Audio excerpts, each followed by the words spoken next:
Manifold achievers ടോക്കിലേക്ക് സ്വാഗതം. മാനിഫോൾഡിൽ technical coaching എടുത്ത് PSC exam clear ചെയ്ത് ഗവൺമെൻറ് സെക്ടറിൽ ജോയിൻ ചെയ്ത ഞങ്ങളുടെ സ്റ്റുഡൻസിനെയാണ് ഈ സെഗ്മെൻറ്റിൽ ഞാൻ പരിചയപ്പെടുത്തുന്നത്. അപ്പോൾ ഇന്നത്തെ അതിഥിയിലേക്ക് പോയാലോ? നമ്മളെല്ലാവരും ഇൻസ്റ്റാഗ്രാം റീൽസ് കാണുന്നവരാണ് അല്ലേ? അപ്പോൾ റീസെൻ്റ്ലി വൈറലായിട്ടുള്ള ഒരു റീലുണ്ട്. ഒരു കൂട്ടം എഞ്ചിനീയറിംഗ് സ്റ്റുഡൻസ് യൂണിഫോമൊക്കെ ഇട്ടുകൊണ്ട് റിസൈൻ ചെയ്തു പോകുന്ന അവരുടെ ഒരു ടീച്ചറോട് ടീച്ചറെ പോകാതിരിക്കാമോ എന്ന് ചോദിക്കുന്ന ഒരു റീല്. ഈ സ്റ്റുഡൻസ് മൂവാറ്റുപുഴ വിശ്വജ്യോതി എഞ്ചിനീയറിംഗ് കോളേജിലെ 2023-27 കമ്പ്യൂട്ടർ സയൻസ് ബാച്ചാണ്. ടീച്ചറാകട്ടെ അഞ്ജു ടീച്ചറും.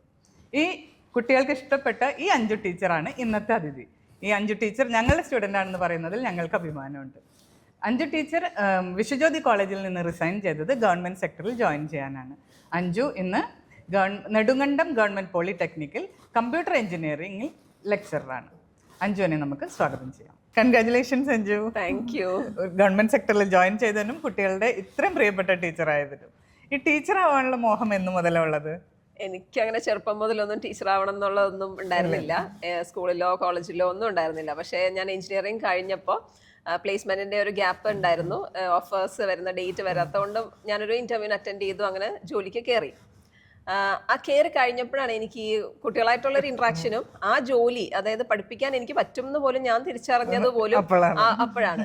അതിനുശേഷം എനിക്കത് ഇഷ്ടപ്പെടാൻ തുടങ്ങി. കുട്ടികളായിട്ടുള്ള ഇന്ററാക്ഷൻ മാത്രമല്ല, നമുക്ക് ആ പഠിപ്പിക്കാൻ എൻ്റെ ഫ്രണ്ട്സ് ബിടെക്കിനൊക്കെ പഠിക്കുമ്പോൾ എൻ്റെ ഫ്രണ്ട്സ് പറയുമായിരുന്നു, നീ പറഞ്ഞു തന്നാൽ മനസ്സിലാവും. അതായത് അറിയുന്നത് എന്താണോ അത് ഒരാൾക്ക് പറഞ്ഞു കൊടുക്കുമ്പോൾ മനസ്സിലാവും. പക്ഷെ അത് ഞാനന്ന് മനസ്സിലാക്കിയില്ല. മാത്രമല്ല അതൊക്കെ അത് നമ്മൾ മൈൻഡ് ചെയ്തില്ലല്ലോ. പിന്നീട് അത് പഠിപ്പിച്ചു തുടങ്ങിയപ്പോഴാണ് എനിക്ക് മനസ്സിലായത് ആയിരിക്കാം, അതുകൊണ്ടായിരിക്കും കുട്ടികൾക്ക് അത് ഇൻട്രസ്റ്റ് ആവുന്നതും എൻ്റെ ക്ലാസ് എന്ന് വിചാരിക്കുന്നു. അപ്പോൾ ഇതിൽ എപ്പോഴാണ് മാനിഫോൾഡിൽ ചേർന്ന് കോച്ചിങ് എടുത്ത് ഗവൺമെന്റ് സെക്ടറിലേക്ക് എത്തണം എന്ന് തോന്നിയത്? ശരിക്കും എനിക്കൊരു ഒത്തിരി വർഷത്തെ ബ്രേക്ക് വന്നു. ഞാനിപ്പോൾ ഈ പറഞ്ഞ കോളേജിൽ ജോയിൻ ചെയ്തു. അതിനുശേഷം ഞാൻ MTech ചെയ്യാൻ പോയി. ഈ ടീച്ചിങ് കണ്ടിന്യൂ ചെയ്യാൻ വേണ്ടി മാത്രം MTechന് പഠിക്കാൻ പോയി. ടീച്ചിങ് ഞാൻ ഉറപ്പിച്ചായിരുന്നു. അതിനുവേണ്ടി മാത്രമാണ് MTechന് പോയത്. MTech കഴിഞ്ഞപ്പോൾ പിന്നെ കല്യാണമായി, അങ്ങനെ കുറച്ചൊരു ബ്രേക്ക് വന്നു. അതിനുശേഷം കുറച്ച് ഫാമിലി ഇഷ്യൂസ് ഒക്കെ ആയിട്ട് അങ്ങനെ അങ്ങ് വലിയൊരു ബ്രേക്കാണ് എനിക്ക് വന്നത്. ടച്ച് വിട്ടു എന്ന് മാത്രമല്ല, എനിക്ക് ഒന്നും അറിയില്ല, ഒരു വേറൊരു അവസ്ഥയിലായിരുന്നേ. അപ്പോഴാണ് എൻ്റെ ഒരു ഫ്രണ്ട് ഉണ്ട് നീതു, അവള് പറഞ്ഞു ഇങ്ങനെ മാനിഫോൾഡിൽ PSC കോച്ചിങ് ഉണ്ടെന്ന്. ഗേറ്റ് കോച്ചിങ് എനിക്ക് നേരത്തെ അറിയാം, നല്ല എൻ്റെ ഫ്രണ്ട്സ് നേരത്തെ അറിയാം. പക്ഷെ അപ്പോഴും PSC കോച്ചിങ്ങിന്റെ കാര്യം എനിക്ക് അറിയില്ലായിരുന്നു. അപ്പൊ ഇവള് പറഞ്ഞു നമുക്ക് ജോയിൻ ചെയ്യാം. അങ്ങനെയൊക്കെ പറഞ്ഞ് ഞങ്ങൾ ജോയിൻ ചെയ്ത്. അപ്പോഴും എന്താ വെച്ചാൽ അപ്പൊ എൻ്റെ സെക്കൻഡ് ഡെലിവറി കഴിഞ്ഞിരിക്കുക. അപ്പൊ വീട്ടിൽ നിന്ന് പുറത്തിറങ്ങാൻ പറ്റില്ല. ഏറ്റവും എനിക്ക് അനുഗ്രഹമായത് ഓൺലൈൻ ക്ലാസ്സസ്. ഓൺലൈനിൽ ക്ലാസ് കിട്ടിയോണ്ട് മാത്രമാണ് എനിക്ക് അറ്റൻഡ് ചെയ്യാൻ പറ്റിയത്. അതെ അതെ അതെ ശരിക്കും. അപ്പോൾ ഞാൻ ശരിക്കും ഓൺലൈൻ ക്ലാസ്സസ് എല്ലാം നമുക്ക് ആ കറക്റ്റ് സമയത്ത് അറ്റൻഡ് ചെയ്യാൻ പറ്റും. അങ്ങനെ എൻ്റെ ഫ്രണ്ട് പറഞ്ഞിട്ടാണ് ഓൺലൈൻ ക്ലാസ്സിന് ജോയിൻ ചെയ്തത് മാനിഫോൾഡ്. അപ്പോൾ ഞങ്ങളുടെ ക്ലാസ്സിനെ പറ്റിയിട്ടുള്ള എക്സ്പീരിയൻസ് ഒന്ന് ഷെയർ ചെയ്യോ? ക്ലാസ് ശരിക്കും പറഞ്ഞാൽ ഞാൻ ജോയിൻ ചെയ്യുമ്പോൾ വൈകുന്നേരം ഒരു 7 to 9 ക്ലാസ്സസ് അങ്ങനെയൊക്കെ ആയിരുന്നു. അപ്പോൾ നമുക്കത് പീക്ക് ടൈമാണ്, വീട്ടില് പിള്ളേരുടെ ബഹളവും എല്ലാം. എന്നാലും ഞാൻ ഓൺലൈൻ ക്ലാസ് തന്നെ അറ്റൻഡ് ചെയ്യാൻ മാക്സിമം ട്രൈ ചെയ്യുമായിരുന്നു. എന്തെങ്കിലും ഒരു ഇഷ്യൂ ഉണ്ടെങ്കിൽ മാത്രമേ റെക്കോർഡഡ് നമുക്ക് കിട്ടുമല്ലോ, സെയിം അത്. പക്ഷെ എങ്കിലും മാക്സിമം ഞാൻ ഓൺലൈൻ തന്നെ അറ്റൻഡ് ചെയ്യുമായിരുന്നു എന്നും. അത് കഴിഞ്ഞ് നമുക്ക് കുറെ മാനിഫോൾഡിന്റെ മെറ്റീരിയൽസ് തരുമല്ലോ. അപ്പൊ അതിൽ നിന്നുള്ള ക്വസ്റ്റ്യൻസ് എല്ലാം സോൾവ് ചെയ്യും, അല്ലാത്ത ക്വസ്റ്റ്യൻസ് സോൾവ് ചെയ്യും. സോൾവ് ചെയ്യുമ്പം നമുക്ക് എന്ത് ഡൗട്ട് ഉണ്ടെങ്കിലും അപ്പൊ തന്നെ നമുക്ക് ആ ഡൗട്ട് ക്ലിയർ ചെയ്ത് തരുന്ന ഫാക്കൽറ്റിയാണ് ഇവിടെ ഉള്ളത്. അതാണ് എനിക്ക് ഏറ്റവും കൂടുതൽ മാനിഫോൾഡിനെ കുറിച്ച് പറയാനുള്ളത്. ക്ലാസ്സസ് വളരെ നല്ലതാ. എന്നെ പോലെ ഒരു അത്രയും ബ്രേക്ക് വന്ന ഒരാൾക്ക് ഭയങ്കര ഒരു എന്താ പറയുക, ഒന്നും അറിഞ്ഞുകൂടാതിരിക്കുമ്പം ബേസ് മുതലുള്ള കാര്യങ്ങൾ എനിക്ക് അറ്റൻഡ് ചെയ്യാൻ പറ്റിയ ക്ലാസ്സസ് ഉള്ളതുകൊണ്ട് മാത്രം എനിക്ക് അത്രയെങ്കിലും ചെയ്യാൻ പറ്റിയത്. പിന്നെ നമുക്ക് maximum number of questions solve ചെയ്യുന്നതിലാണല്ലോ, അതാണല്ലോ അതെല്ലാവർക്കും അറിയാം. കോമ്പറ്റേറ്റീവ് എക്സാംസിന് അതാണ് ഏറ്റവും വേണ്ടത്. അപ്പൊ അത് ചെയ്യുമ്പോൾ നമുക്ക് ഇടയ്ക്കിടയ്ക്ക് എപ്പോഴും ഡൗട്ട് വരും. ഡൗട്ട് എന്തായാലും വരും, എല്ലാവർക്കും വരും. അപ്പൊ നമുക്ക് ഫ്രണ്ട്സ് ഗ്രൂപ്പ് ഉണ്ട്. ഇനി ഫ്രണ്ട്സിന്റെ ഇടയിൽ ചോദിക്കും, കിട്ടിയില്ലെങ്കിൽ അപ്പൊ തന്നെ എപ്പോഴും നമുക്ക് ഫാക്കൽറ്റിയോട് ചോദിക്കാൻ ഒരു മടിയായിരിക്കും. നമുക്ക് മടി വേണ്ട. ശരിക്കും പറഞ്ഞാൽ എനിക്ക് എന്റെ എല്ലാ ഫ്രണ്ട്സിനോടും പറയാനുള്ളതാണ്, നമുക്ക് ഏത് സമയത്തും ഒരു ഡൗട്ട് ചോദിച്ചു കഴിഞ്ഞാൽ ക്ലിയർ ചെയ്യാം. അപ്പൊ ഞാൻ വിചാരിക്കും, അയ്യോ ഇത്രയും അവര് നമുക്ക് വേണ്ടി വർക്ക് ചെയ്യുന്നല്ലോ, കഷ്ടപ്പെടുന്നല്ലോ. ആ സ്നേഹം, അതും ഭയങ്കര സ്നേഹമാണ് അവർക്ക്. നമ്മളെ എങ്ങനെയാന്ന് വെച്ചാൽ സപ്പോർട്ട് ചെയ്യുന്നത്. എനിക്കത് എത്ര പറഞ്ഞാലും മതിയാവില്ല. ക്ലാസ്സസ് ആയാലും ഫാക്കൽറ്റിയുടെ സപ്പോർട്ട് ഭയങ്കര ഹെൽപ്പിംഗ്, ഭയങ്കര സ്നേഹമാണ്. എല്ലാവർക്കും. അതിപ്പോൾ ഇത് എല്ലാവരും കേൾക്കുന്നുണ്ടല്ലോ, ഒന്ന് ജൂനിയർ ബാച്ചിനും ഡൗട്ട് ഉണ്ടെങ്കിൽ ഒന്നും ചോദിക്കാൻ മടി കാണിക്കേണ്ട, അപ്പം തന്നെ ഗ്രൂപ്പിൽ പോസ്റ്റ് ചെയ്യാം. നമ്മളെ ഫാക്കൽറ്റീസ് എപ്പോഴും അവൈലബിൾ ആണ്. അതുപോലെ ഗ്രൂപ്പിൽ മാത്രമല്ല മാം, എനിക്ക് പറയാനുള്ളതെന്ന് വെച്ചാൽ ഗ്രൂപ്പിൽ പറയുമ്പോൾ നമുക്ക് ചിലപ്പോൾ മടി ഉണ്ടാവും. തുടക്കത്തിലൊക്കെ എനിക്ക് ഗ്രൂപ്പിൽ ഡൗട്ട് ചോദിക്കാൻ എന്തോ ഒരു മടി, കാരണം പൊട്ട ഡൗട്ടാണോ ഞാൻ ചോദിക്കുന്നത്, മറ്റുള്ളവരെന്ത് വിചാരിക്കും എന്റെ പൊട്ട ഡൗട്ട്. അതെ അതെ, എല്ലാവർക്കും കാണും അത്. അതുകൊണ്ട് എനിക്ക് എല്ലാവരോടും അങ്ങനെ ഒരു കാര്യവും പറയണമെന്നുണ്ട്. ശരിക്കും പറഞ്ഞാൽ നമ്മൾ വിചാരിക്കും അയ്യോ മണ്ടത്തിനാണ് എങ്ങനെ ചോദിക്കും, പക്ഷെ അപ്പോഴും ഞാൻ പേഴ്സണൽ മെസ്സേജ് അയക്കാറുണ്ട് ടീച്ചേഴ്സിന് കേട്ടോ. നമുക്ക് അത്രയും അടുപ്പമുള്ള ടീച്ചേഴ്സാണ്. അപ്പം റെസ്പോണ്ട് ചെയ്യുന്നവരുണ്ട്, നമുക്ക് നമ്പർ ഉണ്ടല്ലോ അവരുടെ. അപ്പൊ ചോദിക്കുന്ന മണ്ടത്തിനാണെന്ന് അറിയാത്തോണ്ടിരിക്കണം, അവർക്ക് അതൊരു പ്രശ്നമേ അല്ല. പേഴ്സണലി അയക്കുന്നതിന് ഒരു പ്രശ്നവും ഇല്ല. അപ്പോൾ നമുക്ക് കൂടുതൽ അതിനെക്കുറിച്ച് കൂടുതൽ പിന്നെയും ചോദിക്കാൻ മടിയില്ല.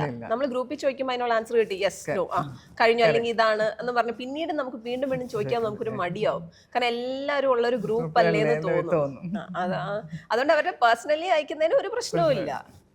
അഞ്ചു, അപ്പോൾ ഈ കോമ്പറ്റേറ്റീവ് എക്സാമിന് നമുക്കറിയാലോ എത്രയോ പേര് അപ്ലൈ ചെയ്യുന്നതാണ്, എത്രയോ പേര് പ്രിപ്പയർ ചെയ്യുന്നുണ്ട്. അഞ്ജുവിന്റെ സ്പെസിഫിക് ആയിട്ടുള്ള പ്രിപ്പറേഷൻ സ്ട്രാറ്റജീസ് എന്തായിരുന്നു? ഞാൻ ആദ്യമായിട്ട് പറയുകയാണെങ്കിൽ ഓൺലൈൻ ക്ലാസ്സസ് എല്ലാം അറ്റൻഡ് ചെയ്യും. അത് കഴിഞ്ഞ് പിന്നെ ഞങ്ങൾക്ക് ഒരു കമ്പൈൻ സ്റ്റഡി ഗ്രൂപ്പ് ഉണ്ടായിരുന്നു. ആ ഗ്രൂപ്പിലുള്ള എല്ലാവരും ഞാൻ താങ്ക് ചെയ്യുവാണ്. ഇപ്പൊ ഈ ഒരു ഓപ്പർച്യൂണിറ്റി എനിക്ക് കിട്ടിയത് കൊണ്ട് അവരെ താങ്ക് ചെയ്യാൻ നമ്മൾ അടുത്ത ഇന്റർവ്യൂസിൽ കൊണ്ടുവന്നുകൊണ്ടിരിക്കുന്നത്.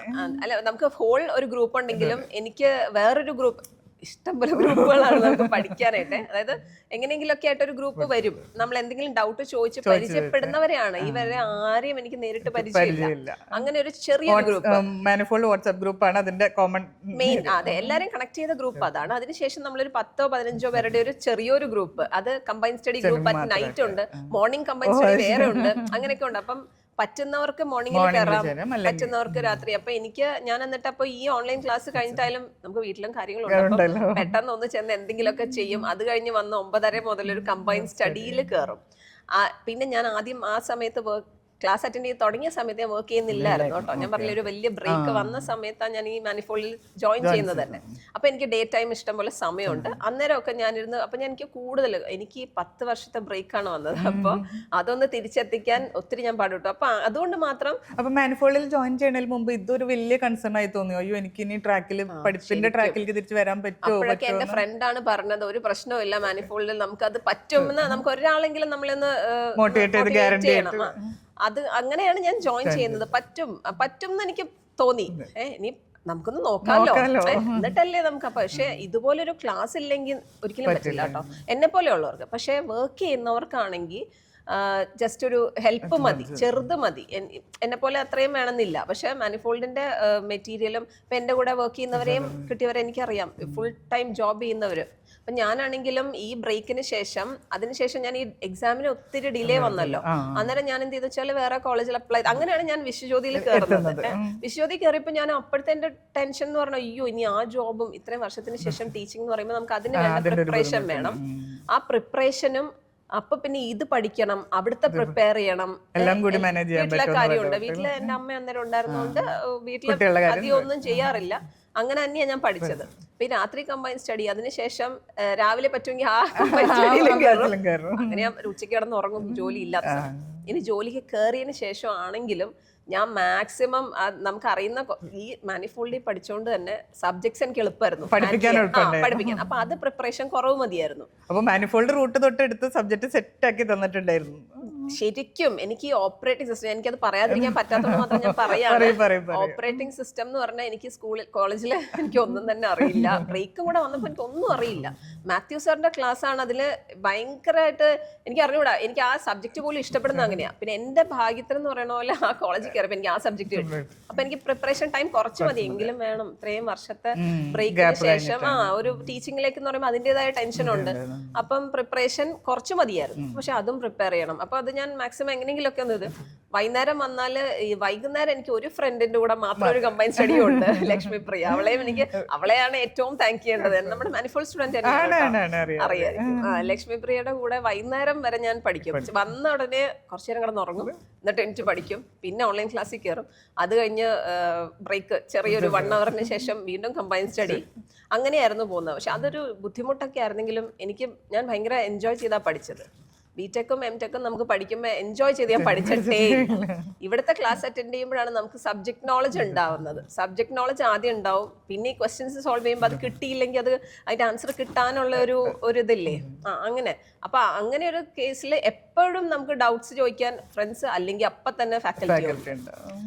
അങ്ങനെ ആ ഒരു ടൈറ്റ് ഷെഡ്യൂളിലാണ് ഞാൻ പഠിച്ചുകൊണ്ടിരുന്നത്. പിന്നെ എനിക്ക് ആകെ ഒരു ടെൻഷൻ എന്ന് പറഞ്ഞാൽ ഞാൻ വർക്ക് ചെയ്ത് കഴിഞ്ഞപ്പോൾ പിന്നെ മറ്റതിന്റെ അത്ര ഒരു ഇതങ്ങ് പോയി.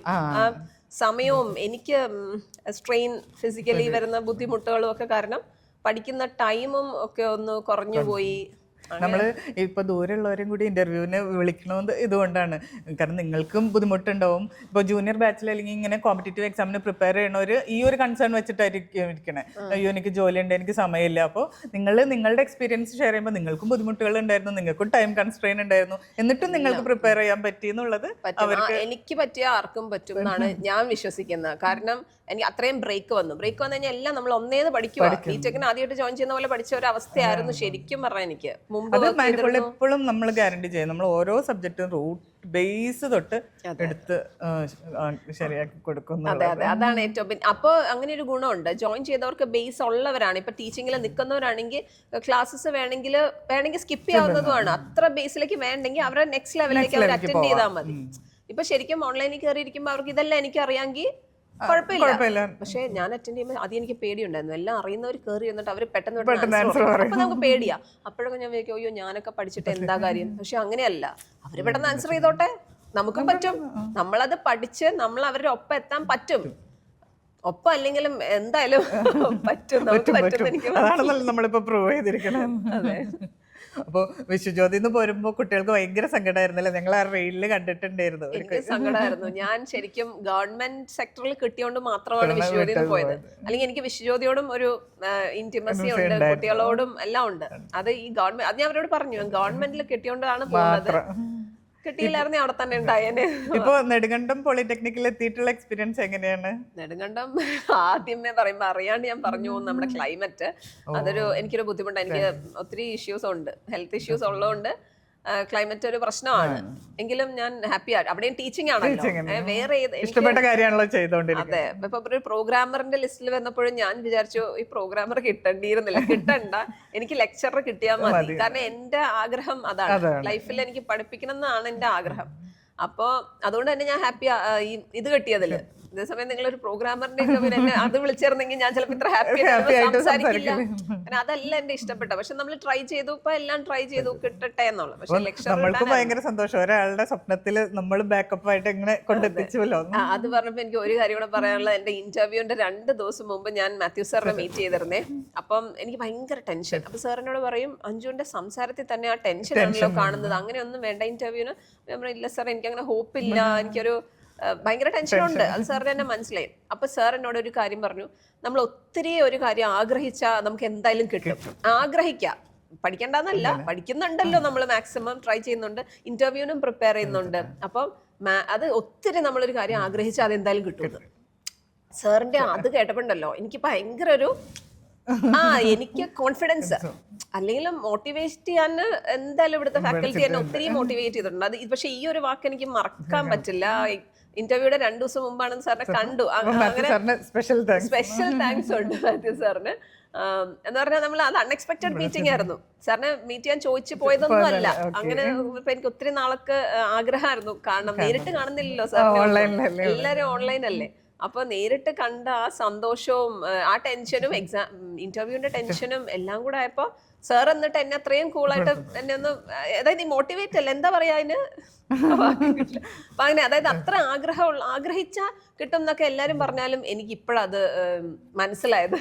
കൃത്യമായിട്ട് എന്തായാലും കിട്ടും എന്നുള്ളത്. നമ്മള് ഫാമിലിനെ പറ്റി ഒന്നും പറഞ്ഞില്ലേ, ഇനി അത് പറയോ? പിന്നെ സ്കൂള്, കോളേജ്, അതിനൊക്കെ പറ്റി. ഞാൻ ഫാമിലി, എൻ്റെ ഹസ്ബൻഡ് അസിസ്റ്റന്റ് പ്രൊഫസറായിട്ട് വർക്ക് ചെയ്യായിരുന്നു. ഇപ്പൊ റീസെന്റ് റിസൈൻ ചെയ്തു, ഒരു ഡിസൈൻ ഫീൽഡിലേക്ക് മാറാനാണ്. പിന്നെ 2 മക്കളുണ്ട്. മോള് 4th സ്റ്റാൻഡേർഡിൽ, ഇനി 4th, മോൻ UKG.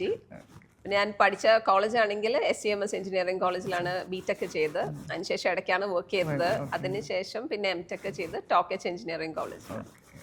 അപ്പോൾ ഗ്രാൻഡ് മദർ മാത്രമാണ് മുമ്പ് ടീച്ചിങ് പ്രൊഫഷനിൽ ഉണ്ടായിരുന്നത് അല്ലേ? എന്റെ ഗ്രാൻഡ് മദർ, എന്റെ അപ്പയുടെ അമ്മ ഹെഡ് മിസ്ട്രസ് ആയിട്ട് റിട്ടയർ ചെയ്തു. അപ്പൊ എന്നോട് ഞാൻ ഈ പ്രൊഫഷനിൽ കയറിയപ്പോഴോ ഒരാളെങ്കിലും ഉണ്ടല്ലോ അമ്മച്ചിയുടെ ആ സൈഡിൽ പോവാന്ന് പറയുമ്പോ അതും എനിക്കൊരു സന്തോഷമായി കേട്ടോ. വേറെ ആരും ഇല്ല, എന്റെ കസിൻസോ അങ്ങനെ വേറെ ആരും ഇല്ല.